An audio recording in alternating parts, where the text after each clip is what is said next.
Aquarius on the Scorpio Stellium. I'm your no bullshit tarot card reader. We're going to take a look at the week of October 25th through the 31st for you. It does culminate in a full moon in Aries on the 31st. I will show my work and tell you why I reach the conclusions I do. I'll pull some astrology into it as well. And at the end of your reading, I will do a pick a card for your message from the divine. So let's jump in for Aquarius.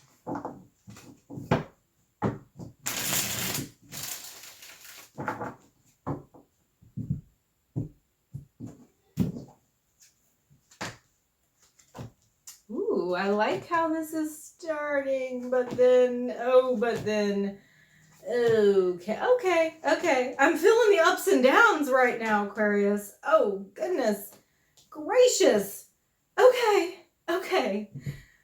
Wow, this is a big love reading right here. Okay, so we start off with the Ace of Cups. Heart open wide with the Ace of Cups, ready for new love, moving into something that feels new. Even if you are in an established relationship, this still is new energy. So it can be a brand new relationship, or it can be just your heart is open to love here. But then we have the Justice card next to it, which is associated with Libra. So we are having fairness, okay? We're dealing with something that is balanced initially, that starts off with a relationship that feels on track, honestly. And then it moves into the Nine of Swords with Mars and Gemini, which is obsessive thoughts. It is anxiety over it. And so we go from this beautiful feeling of brand new, like, yay, here's the love that I want. Here's the open-heartedness that I am offering. And we think everything is going swimmingly. And then all of a sudden it shifts to this Nine of Swords, this anxious feeling, this losing sleep over it, this ruminating and obsessing kind of feeling where you're just like all twisted up about it inside. And then the Lovers reversed. Okay, so the Lovers reversed is here we're having relationship difficulties. We somehow went to everything is great to like we're confused and we're upset and we're frustrated about this relationship that is a soul connection, that is a soulmate connection. It is a very strong feeling between the two of you. It just feels like it's faded. But it goes up and down. And I'm seeing it just over a week, this back and forth, which leads me to believe that this is a cycle that you've been in for a while, and it's coming up to the top. You know, you're like really taking a hard look at it and dealing with it at the forefront this week. But I think it's something that you've dealt with before. And I think it's something that you're going to deal with after this week too, quite frankly. So then after the Lovers reverse card, where there's maybe a split or break or some separation between the two of you, or there's some hard times between you and this person, we have Three of Wands, looking and planning towards the future, having reconciliation. So we get this little glimpse of the fact that this relationship is moving forward, or they are wanting to make plans with this person. This is the Three of Wands, it is making plans. It is looking forward to something. It's when you've invested in a relationship, in an opportunity with another person, and you're expecting the payoff. You're expecting this. And I think that you do get it. You do get a glimpse of this reconciliation, of this homecoming, of this reunion, of the two of you being okay for a little while. But then it flips again. That's why I was like, ooh, when I'm laying the cards out, because it's like they don't settle on one particular energy. We get the reverse King of Cups, where there's emotional instability here. Then we get the Eight of Cups, which is feeling that you have to walk away from all of the love, all of the relationship issues with them. I think that it's one of those where there's still so much love, but there has to be some type of separation from them. You have to walk away from it for a while. You don't feel like it's serving you right now. And then we have Temperance reversed. I think being impatient. Temperance upright is about patience. It's about moderation and healing. And I think that somebody is getting impatient within this relationship. So this is an up and down kind of thing. Most of the work that we do on this reading is going to be in the clarification. So let's start with the Justice card. The Ace of Cups I'm not going to clarify because that is just open to love. That's very happy and lovely, and I'm not going to mess with it. We're going to look at the Justice card though. This is dealing fairly with one another. It is compromise in relationships. Okay, so we're just going to take this one that came out. So it is clarified by the Chariot, which is associated with Cancer in the major arcana. It is emotional victory. So I think initially you have a compromise with this other individual, and you've both decided upon it. You both feel good about it, and you both feel like we're ready to move forward. What changes with the Nine of Swords when you get the anxiety over it, when you're stressing out? Okay. Queen of Cups, that's a card of projecting your shit onto somebody else. So I'm going to just go ahead and say there may be a little bit of projection here. You may be getting a little lost in your emotions with the Queen of Cups. She is a reflection upon a reflection, and it's hard to see what is true anymore. Let's clarify a little bit more. Five of Cups, this is somebody who's caused you a lot of hurt before. The Five of Cups is this card of where we are looking at the bad instead of looking at the good. It's grief. It's where we have been really damaged emotionally in the past. And I think that this is why you are holding on to, you are anxious about, you are struggling with this compromise. I don't think that it's on their side as much as the stress about it is on your side. Maybe the compromise was something that you did not agree fully upon. Maybe you felt like you were pushed into it. The Five of Cups is Mars in Scorpio, which is, it's the ruler of Scorpio. It's not Pluto, and I'm just going to digress for a minute and tell you why a little bit. In traditional astrology, Mars is the ruler of Scorpio. And if you dig into traditional astrology, you realize that like the system was perfect before we went and fucked with it and added Uranus and Neptune and Pluto as rulers. They are still applicable planets. They still do things, but they don't rule signs. Just go do your own research. Trust me on that.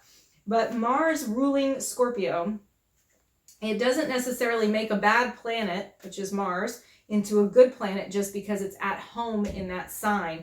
What it does instead is it gets, it doubles down in its hurt. Sometimes it's vengeful. Sometimes it's obsessive about it. It really accentuates that intense side of Scorpio. So let's clarify the Lover's card. Okay.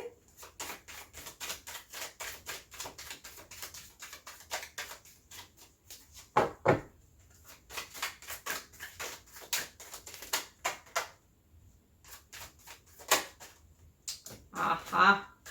Okay, so it's clarified by the Three of Swords. The Three of Swords is a heartbreak. It's sorrow. It is heartache. It is that card in the Rider-Waite deck that you see that has the heart with the three swords stabbed in it. It's like got you right in the feels in a bad way. So this person has either is actively doing something that is heartbreaking to you, or they have done something before. And so I think that is why the compromise doesn't feel quite so good on your part, but you want this person in your life.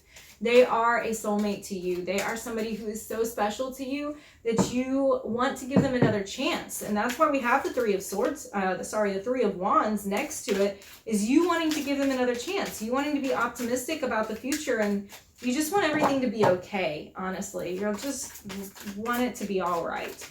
Let's look at the Four of Wands. That's the reconciliation that I do see.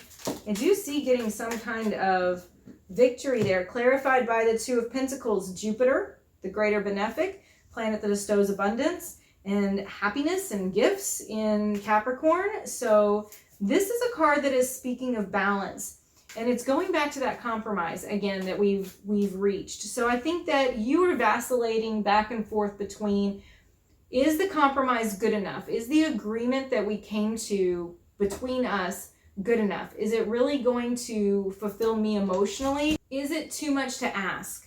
I think that's really your question here. Are they asking too much of me?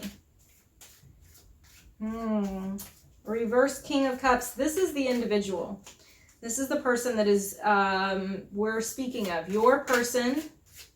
And I think that it is a bit talking about how they're dealing with you emotionally in a way that you don't like. You don't like the conclusions that they are drawing. Okay, when I drop that many, I'm just being a lazy shuffler because I'm talking to you. Let's get serious. Okay.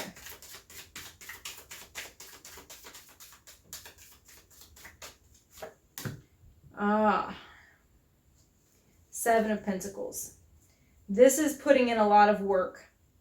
The two of you have put in a lot in this relationship. That's why I was like, there's history there. There's a lot of history here.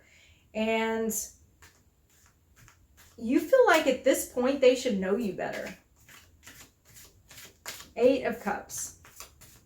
You walking away from it because it doesn't serve you anymore.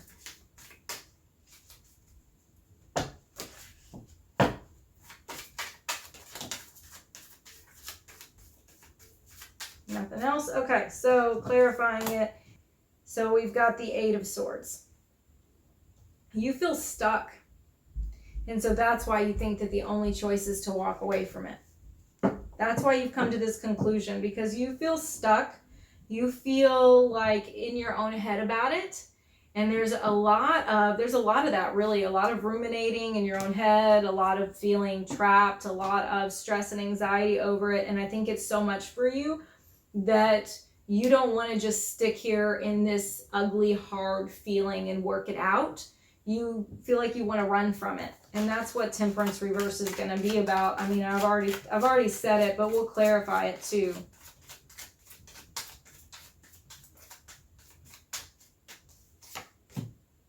Okay.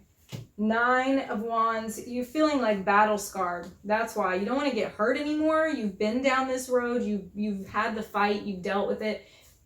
You're really expecting it to happen again. And I think that's a lot to do with why you are not so excited about the compromise or the agreement that's been reached. You're not so excited about, you know, this reconciliation. The good cards even have this double-edged sword to them, because you feel like you could get really badly hurt in this again. And I don't think you know yet if the effort if it's worth the effort. So let's do your pick a card from the universe. You're going to choose the card, 1 out of 3 cards. So make sure that you focus when you see the cards on which one is really your message.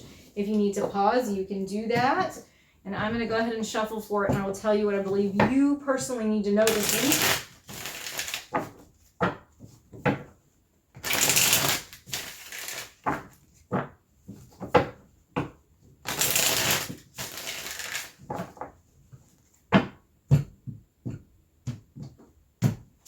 Okay, we have card 1, card 2, and card 3. Very interesting. 3 very different messages. Card 1, 2, and 3. So for card 1, the Knight of Wands is this. I think there is a bold and rash decision being made. I want you to stop for a minute and think about, is the decision the right one before you proceed with it? For the second card, it is the Moon. Are you letting your fears control you, or are you dealing with them as they come up in a healthy manner? Are you running from them, or are you facing your fears?